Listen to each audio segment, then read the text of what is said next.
Hello అండి అందరికీ వీడియోలో ఒక మంచి స్నాక్ రెసిపీ అనేది మీతో షేర్ చేస్తున్నానండి. ఇది చాలా సింపుల్గా చాలా ఈజీగా తయారయ్యే ఈ స్నాక్ ఏంటి అనుకుంటున్నారా?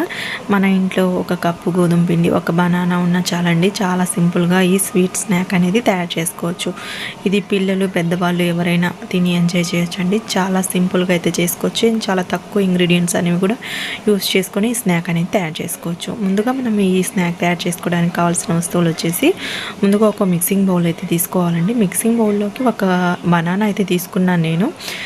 మీ దగ్గర చిన్న సైజ్ బనానా ఉంటే 2 తీసుకుని, నేను బిగ్ సైజ్ కాబట్టి ఒకటి తీసుకున్నాను. తీసుకుని పీసెస్లా కట్ చేసుకొని వేసుకున్న తర్వాత ఒక కప్పు గోధుమ పిండి, ఒక 3/4 కప్పు వరకు తురిమిన బెల్లం అనేది వేసుకున్నాను. మీరు స్వీట్ ఇంకొంచెం ఎక్కువగా కావాలి అనుకుంటే కప్పు వేసుకోండి, సరిపోతుంది. నేను కొంచెం లైట్గా స్వీట్ కావాలని కొంచెం తగ్గించానండి. మీరు ఇంకొంచెం ఎక్కువ వేసుకున్నా పర్లేదు. ఇప్పుడు ఒక 3 స్పూన్స్ వరకు బొంబాయి రవ్వ వేసుకొని ఒక 2 ఇలాచీ వేసుకోండి. బొంబాయి రవ్వ వద్దు అనుకుంటే స్కిప్ చేసేయచ్చు, నో ప్రాబ్లం. అండ్ నెక్స్ట్ దీంట్లోకి ఒక 2 యాలకులు అండ్ ఒక కప్పుతో పాలు అండి, కాల్చి చల్లార్చిన పాలు ఉంటాయి కదా, పాలను వేసుకోండి. వేసుకున్న తర్వాత ఇది బాగా ఎంత మెత్తగా బ్లెండ్ చేసుకుంటే అంత మెత్తగా బ్లెండ్ చేసుకోండి. నెక్స్ట్ నేను ఒక పావు స్పూన్ వచ్చేసి సాల్ట్ అయితే యాడ్ చేసుకున్నానండి, చెప్పలేదు. ఆ సాల్ట్ కూడా వేసేసుకొని బాగా బ్లెండ్ చేసేసుకున్న తర్వాత నేను ఈ విధంగా ఒక జార్లోకి అయితే తీసుకొని ఇప్పుడు స్టవ్ మీద ఆయిల్ పెట్టేసి ఆయిల్ అనేది బాగా హీట్ చేసేసుకొని స్టవ్ అయితే సిమ్ పొజిషన్లో పెట్టేశానండి. ఇప్పుడు నేను ఈ జార్లోకి వేసుకున్న ఈ మిక్చర్ని కొంచెం ఈ విధంగా యాడ్ చేసుకుంటున్నాను. అంటే మనకు కొంచెం బూరెల్లాగా అయితే తయారవుతాయి కదండి, ఈ విధంగా నేను వేస్తున్నాను. వేసేసి ఎక్కువ వేసుకుంటే మనకు ఒకదానికొకటి అంటుకుంటాయండి. ఎక్కువ వేసుకోకుండా ఒక 3-4 వేసుకొని ఈ విధంగా మనం కొంచెం గరిటెతో ఈ విధంగా మనం కదుపుతూ ఉంటే కొంచెం పొంగుతాయండి. ఈ విధంగా మనకు ఎక్కువ వేసుకున్నాం అనుకోండి ఒకదానికొకటి అంటుకుంటూ ఉంటాయి. ఈ విధంగా కొంచెం ఒక 2-3 పొంగిన తర్వాత మళ్ళీ ఇంకో 2-3 వేసుకుంటే సరిపోతుంది. ఈ విధంగా వేసుకుంటే మనకి ఒకటికి ఇంకొకటి అంటుకోకుండా ఈ విధంగా అయితే వస్తాయండి సపరేట్గా. ఈ విధంగా వేసేసుకొని సిమ్ టు మీడియంలో పెట్టేసి బాగా ఈ విధంగా ఫ్రై చేసేసుకోవాలి.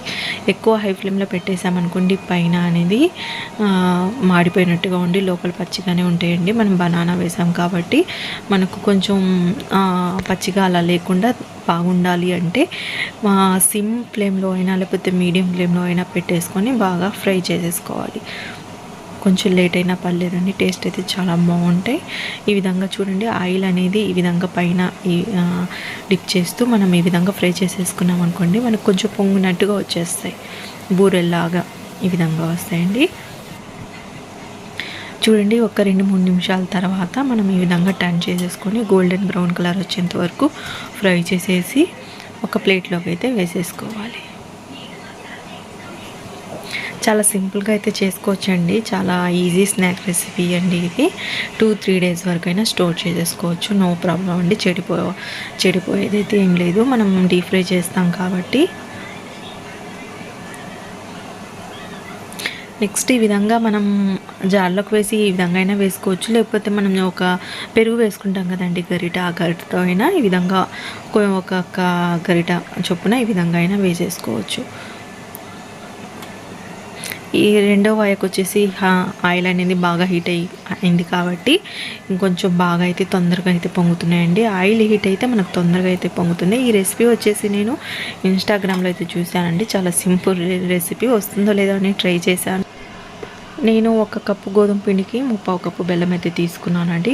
స్వీట్నెస్ అనేది కొంచెం తగ్గింది. ఈ రెసిపీ వచ్చేసి నేను ఇన్స్టా పేజ్లో అయితే చూశాను. ఒకసారి ట్రై చేశానండి, బాగానే వచ్చింది. అండ్ చూడండి, లోపల కూడా మనకు చాలా బాగా కుక్ అయ్యి చాలా పొంగుతూ చాలా బాగుంది కదా. ఒకసారి ట్రై చేసి చూడండి, చాలా అంటే చాలా బాగుంటుంది. రెసిపీ నచ్చితే వీడియోకి లైక్ చేయడం మాత్రం మర్చిపోకండి. మన ఛానల్ను సబ్స్క్రైబ్ చేసుకోండి. Thank you.